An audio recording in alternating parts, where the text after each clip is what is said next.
Welcome to your Masterlab Posture Lab for standing separate leg head to knee pose. That's correct. We're doing standing separate leg head to knee pose. So obviously it's going to increase the flexibility of your spine by bringing your head below your heart and trying to touch your forehead to your knee. It's an inversion posture as well, so you're bringing a lot of good blood circulation, blood flow into the brain. Personally, it's one of my favorite postures. Not one of mine. Because it increases the immune system.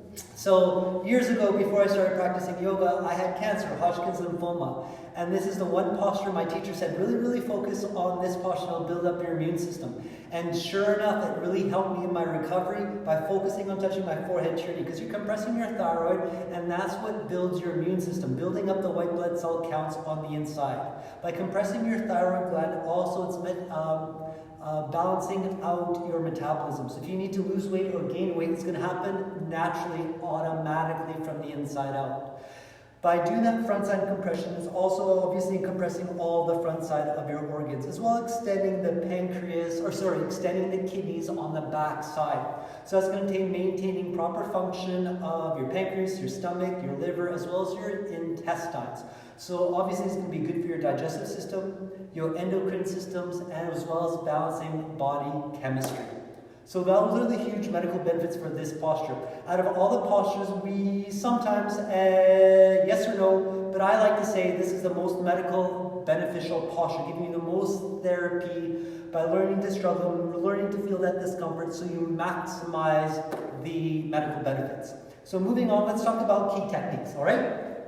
So standing separate leg, head to knee pose. Requires you to take a step, all right? So make sure you clear your mat and your towel. If you're practicing on your towel, make sure it's 3 feet, because the bigger the distance is, the more compression you'll achieve. And a lot of students don't take a big enough step. So make sure if you're using your mat and towel, arms down the side, make sure there's a separation, a foot between your mat and your feet. So ideally 3 feet between the feet. So when you're turning, always turn on your heels, never on your toes. So you turn on your heels, and you want to double check that your 2 heels are on one line. And if you can go back, I don't know if they can see your feet actually. So if you go back onto the yellow line, that way you can see the feet. So you want to make sure your 2 heels are on one line. So they're not crisscrossing, they're not overlapping, because that makes it really difficult for you to balance in it. So the front heel should be a little bit more to the side, and the back heel obviously should be a little bit more onto the opposite side, so the 2 heels are kind of in line. The other thing is this back foot, a 45-degree angle. So your back foot should be a 45-degree angle. Maybe you'll have to bring a protractor into class once in a while, but that back foot should be pointing to one of the corners of the room if you're practicing still facing the front of the mirror. So instead of having your back foot at a straight angle, which makes it really difficult to bring the 2 hips in one line. So make sure this back foot is a 45-degree angle. 2 heels in one line, and with the help of this back foot, you're bringing your hip forward, trying to get your 2 hips in one line. Before you go down, palms are together, your chest is lifted. Now here's the most important thing. Focus on touching your chin to your chest as deeply, with as much contraction as you can. Now as Eva's focusing on chin to chest, just making that better, making it tighter, that's what's going to allow you to get your forehead as close to your knee as possible. So always think about the beginning of the setup to allow the outcome of touching your forehead to your knee. Her stomach is in, and she's doing her best keeping her chin to the chest, and that's what allows the rounding in the spine. And her goal is to touch your forehead to your knee. Not only touching your forehead to your knee, but actually pressing your forehead into the knee. And that's what's really going to compress the front side of the body and extending of the spine. Your hands, if you need to, you can separate your hands. You push your hands in the forehead, and as Ella pushes her hands in the forehead, you can see her forehead comes up a little bit higher onto her knee, closer to her thigh. So that's what really gives her that rounding in the spine, especially in the cervical as well as the thoracic spine, by really pushing your fingers into the floor. You can bend the front knee as much as you need to. Bend the front knee. Your goal is to touch your forehead onto the knee. that that's really good. So a lot of students, they touch their forehead way down here by trying to keep the leg locked. It's better to bend the knee more, so you get forehead higher up on your knee, once again compressing the front side and gaining the flexibility in your spine. So if Ella touches a little bit lower, once again, you can see how straight her spine is now.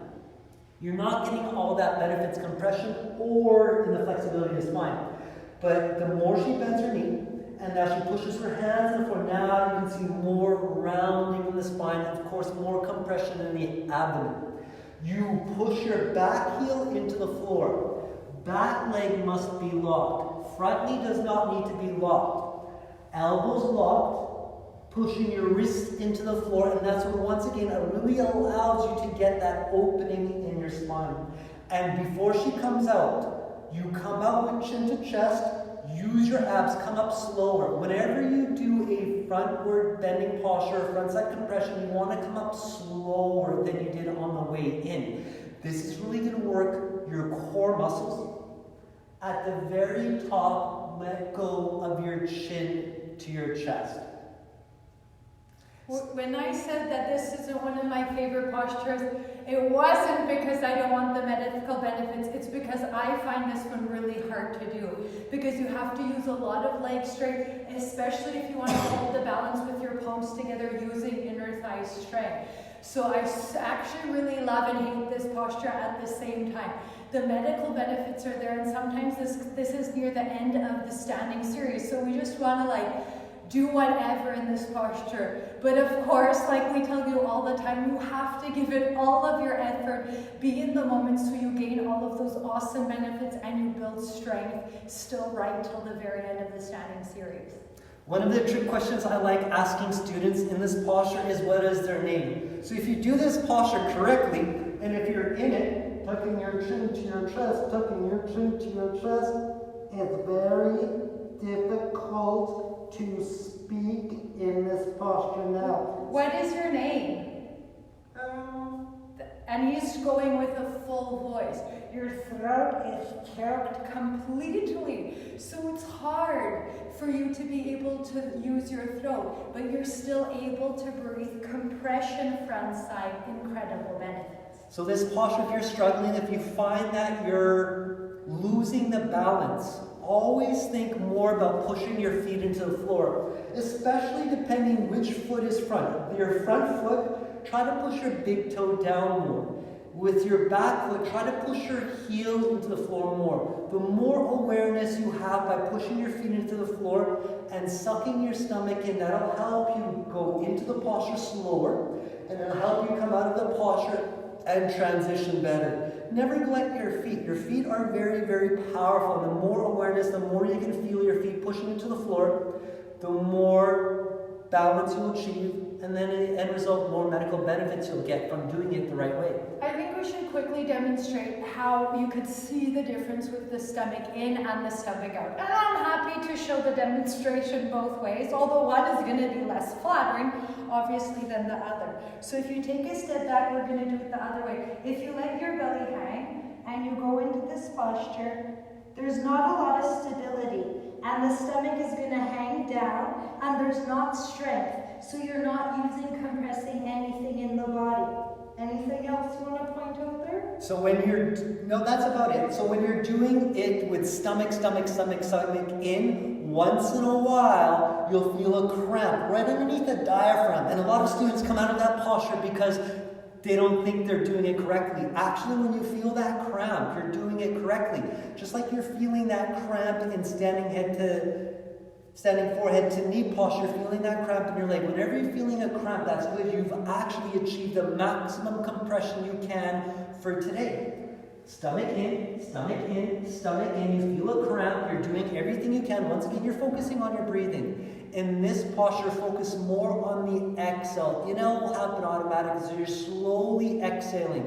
And even if you're slowly exhaling, your body's like, okay, I'm still in control because it's still focusing on your breath. So as much as you can, you suck your stomach in, doing it one way and the other way. Yeah, it was so much harder to do, but it was so much more stable. When I let my belly hang out, then I really didn't know how to hold it. And sometimes, you know, you feel a little bit self-conscious about taking off your clothes, but this is a great way to really make you suck your stomach in. If you see it, then you're gonna wanna suck it in as much as possible. So there's a benefit to just tops off, everybody. Well, girls, keep your bras on. Thanks, sister. You're welcome. So the last thing we'll talk about is a little bit of the energetics of this posture. So obviously we've all had a past, right? But the more you think about past issues, the more you think about past painful experiences, you're actually thinking about it. By thinking about it, you're unconsciously creating those situations. So whatever has happened in the past, let it go. So that way you open up to the possibilities of a beautiful and more powerful, good future. So when you're struggling in this posture, just breathe through it. Don't think about you can't. The struggle is part of the journey, of the healing journey, and awakening you to your best potential. So you can manifest better, you can manifest greater things, and you're owning your journey. So yeah, that's about it. There you are, standing serpent leg head to knee pose. I totally agree with Adam. Maybe one of the best postures for medical benefits. So give it everything. It's right near the end of the standing series. You know you're on the floor in a couple minutes. So as much as possible, give it 110% effort and gain those awesome benefits. Until the next time.